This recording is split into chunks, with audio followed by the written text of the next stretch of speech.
दिव्यनीर industries लाई है press Q उच्च quality का डीएम बैटरी वाटर एवं गुणवत्तापूर्ण कूलेंट। आपकी बैटरी और आपके वाहन के लिए बेहतरीन प्रोडक्ट अपने दुकानदार से सिर्फ प्रेस क्यू ही मांगिए। नमस्कार, मैं हूं प्रियंका राजपूत और आप देख रहे हैं एमपी न्यूज 24 लाइव। आइए बढ़ते हैं आज की खबरों की ओर। मुख्यमंत्री कन्यादान योजना, अवैध खनन, विधायक स्वेच्छा अनुदान राशि सहित विधायक निधि को लेकर शुक्रवार को कांग्रेस ब्लॉक अध्यक्ष ने की प्रेस वार्ता। इसमें उन्होंने कन्यादान योजना में भ्रष्टाचार के आरोप लगाए। इसके अलावा पेट्रोकेमिकल प्लांट के लिए किए गए खनन में विधायक के परिवार के लोगों के लिप्त होने का आरोप है। स्वेच्छानुसार राशि भी आपात्रों को देने के आरोप लगाए हैं। वार्ता को संबोधित करते हुए शहर कांग्रेस अध्यक्ष अनुराग ठाकुर ने कहा कि मुख्यमंत्री कन्यादान योजना में 403 जोड़ों की शादियां होना तय है। कांग्रेस नेता महेंद्र नवैया ने नगर पालिका और जनपद पंचायत आरटीआई लगाकर कन्यादान योजना में हुए पंजीयन की जानकारी की मांग की है। बीना से प्रियंका राजपूत की रिपोर्ट। छवि थी, उन्होंने उसको भी कलंकित किया। बीना के मतदाताओं ने जो उसको विश्वास करके जिताया था, उन्होंने मतदाताओं के विश्वास को भी कलंकित किया। और उसके बाद महिलाओं के प्रति जो क्षेत्र की जनता में और लोगों के बीच एक सहानुभूति होती है, एक ममता और करुणा की धारणा होती है, उसके बाद उन्होंने गालियां देकर क्षेत्र के लोगों को उस करुणा और ममतामयी भावनाओं को भी कलंकित कर दिया। हमारा निवेदन है एसडीएम साहब से, शासन प्रशासन से कि इस प्रकार के जो फर्जीवाड़े बीना में हो रहे हैं उनको रोका जाए। अभी हमने सुना था जो नगर पालिका में सीएमओ और पार्षदों के बीच जो बात सामने आई, उसमें भाजपा के मंडल अध्यक्ष कर्मचारियों को धमका रहे हैं। वो धमका रहे हैं कि आपने बीजेपी के नारे कैसे लगा दिए।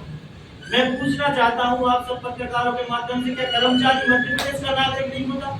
क्या कर्मचारी की अपनी कोई सुविधाएं और इच्छाएं नहीं होती?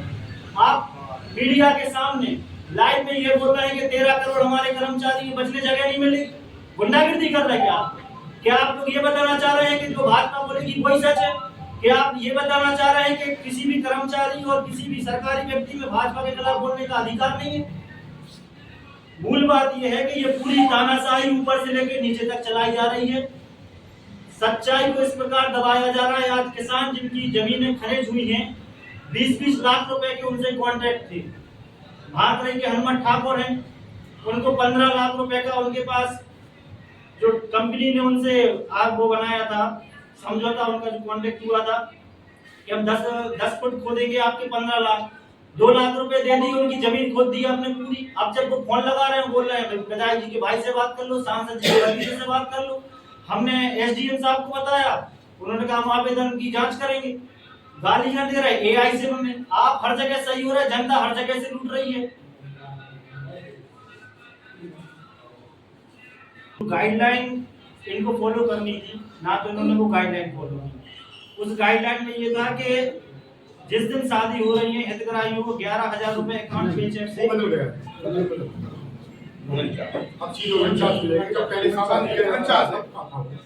आए थे। शादी जिनकी पहले से पूर्व हो गई थी वो हमने एसडीएम साहब को भेजे थे। कुछ शादी हमने रोक दी थी उस पीरियड में, लेकिन बहुत सी हो भी गई। हमारा मूल विषय ये है कि नगर पालिका इस पूरे कार्यक्रम की ऑथराइज थी। 62 आवेदन केवल नगर पालिका के पास है जो उन्होंने दिया। जनपद के पास एक भी आवेदन नहीं है। तो आपके हिसाब से लीगल शादी कितनी है? हमारे हिसाब से लीगल शादी उसमें सिर्फ 5-10% है, बाकी सिर्फ उसमें फर्जीवाड़ा हुआ है, सिर्फ कमीशन की शादियां उसमें हुई हैं। लेकिन ये चीज इसकी हम मांग ये कर रहे हैं कि जांच हो, जो सत्यता है। अभी हम उसकी चीज हम आपको जो हमारे पास सबूत आए हैं, बहुत से कार्ड हमारे पास आए हैं, वो तो फर्जी है, वो हमने उपलब्ध कराए हैं। पत्रकारों के पास भी है, सोशल मीडिया पे भी वो चलाए गए। लेकिन मूल विषय ये है कि आखिर बाकी की आवेदन है किसके पास? अब अगर जांच के बाद नगर पालिका बोलते कि हमें आवेदन मिल गए तो आपने दबाव में फिर ये बात कह रहे हैं। अब जनपद बोलते कि हाँ हमें आवेदन मिल गए तो आप दबाव में बोल रहे हैं। आपने आरटीआई में तो स्वीकार किया है कि हमारे पास नहीं है आवेदन। अब इसके बाद कार्रवाई में अगर कोई बोल दे आगे तो स्वाभाविक सी बात है, राजनीतिक दबाव में अधिकारियों की सांठगांठ हो जाएगी और वो फिर बोल देंगे कि अरे हम देख नहीं पाए थे, यहाँ आवेदन रखिए, इधर देख रहे, मिल गए हमारे लिए। पर जो बात मूल है, वो मूल बात ये है कि इस कन्यादान योजना में भारी मात्रा में भ्रष्टाचार हुआ है, कमीशन का लेन देन हुआ है। इसीलिए इस पूरे कार्यक्रम में मुंगावली, राहतगढ़, भोपाल, सागर, खुरई आसपास के लोगों ने भी कन्याओं की यहाँ शादियां हुई। मीडिया के माध्यम से जो लाइव वीडियो उसमें चलाई गई, बहुत से जोड़े पहले से ही मांग भरे थे, मंगलसूत्र पहले से पहने थे, आधे से जोड़ों ने 7 फेरे नहीं लिए। तो स्वाभाविक सी बात है, जिनकी शादियां हो चुकी है वो क्यों फिर से मंगलसूत्र पहने, क्यों? मैं बस ये जानना चाह रहा था, मतलब मीडिया भी ये जानना चाहता है, जो मूल विषय है, मूल विषय का आपके हिसाब से कितने 63 रजिस्ट्रेशन हुई है नगर पालिका? 62 के अलावा जो बाकी के रजिस्ट्रेशन हुए हैं वो रजिस्ट्रेशन फर्जी है कि रजिस्ट्रेशन फर्जी किए गए हैं, रजिस्ट्रेशन या लाभ दिया गया है? देखो, जब उसके विधिवत कागज नहीं है जिनका सत्यापन किया जा सकता है तो अपन तो फर्जी मानेंगे। भुगतान संबंधी कुछ अपने पास जानकारी है, इनको इन फर्जी लोगों को भुगतान हुआ है कि भुगतान होना ही नहीं है? क्योंकि अभी आपने बोला था कि इनको भुगतान, शायद आपने बोला था कि भुगतान होना नहीं है उनका। नहीं, सुनिए, हमारा जो आरटीआई से निकाला उस पे एक कॉलम है, उस पे लिखा है कि हितग्राही पात्र हितग्राहियों की कितने लोगों की राशि बाकी है। उस कॉलम में साफ लिखा है 390। ये परसों की जानकारी, ऑनलाइन जो आवेदन है, जो इसके पहले समाचार पत्रों में छपा था कि 178 के मिल गए। अगर अब उसमें उनकी विधिवत जानकारी मांगी जाए तो अब भगी साहब बता रहे कि उनकी तहसीलदार साहब से बात हुई थी, उन्होंने कहा कि हमें बताया गया तो हमने बता दिया। कल शाम को 64 को मिले, 64 है। कल शाम को जो हमने ऑनलाइन उनकी विभाग पोर्टल से जानकारी ली है, 390 हितग्राही लाभ के लिए लंबित दिखा रहे हैं। उसमें 7:15 पे जानकारी ली है। रही बात आवेदन की, तो आवेदन जो उसका HOD है सीएम नगर पालिका, तो सीएम नगर पालिका से भी क्वेश्चन है कि वो बताएं कि शेष आवेदन कहाँ गए। अब वो लिखित में कह रहे हैं कि हमारे पास नहीं है, जनपद पंचायत कह रही है हमारे पास नहीं है, तो जाहिर है जहाँ पंजीयन हुए वहाँ ये तो जांच का विषय है ना, है ना? ये जांच नहीं दे रहे हैं तो इस पे तो इस पे जांच होना चाहिए।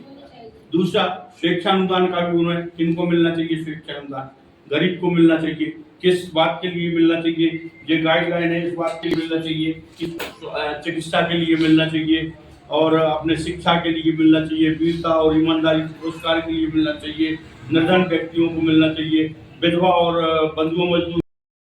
कन्यादान योजना में सिर्फ कमीशन, और कुछ तथ्य ऐसे भी हमारे सामने आ रहे हैं कि पंचायतों में सरपंचों से या सरपंच प्रतिनिधियों से विकास के नाम पे जो राशि आवंटित हो रही है उसमें भी 10% कमीशन।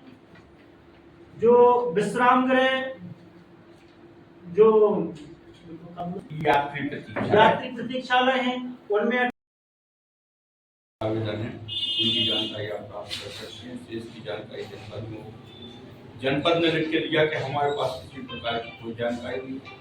कांग्रेस ने जब नियम विरुद्ध पंजीयन हो रहे थे विधायक, माननीय विधायक के कार्यालय में, तब इस बात की आपत्ति उठाई थी, SDM को ज्ञापन दिया था। वो ज्ञापन पर कोई कार्रवाई नहीं की गई, आवेदन के पंजीयन वहाँ होते रहे। आज परिणति यह है कि 328 आवेदन गोल हैं और कांग्रेस की ये मांग है कि जिनके पास ये आवेदन है वर्तमान में, नगर पालिका में नहीं है, जनपद में नहीं है, तो जाहिर है विधायक कार्यालय में होंगे। हमारी ये मांग है कि जिनने इस सरकारी रिकॉर्ड को रखा है, इस गाइडलाइन की धज्जियां उड़ाई हैं, उनके विरुद्ध FIR दर्ज हो। अगर FIR दर्ज नहीं होगी तो निकट भविष्य में हम सब FIR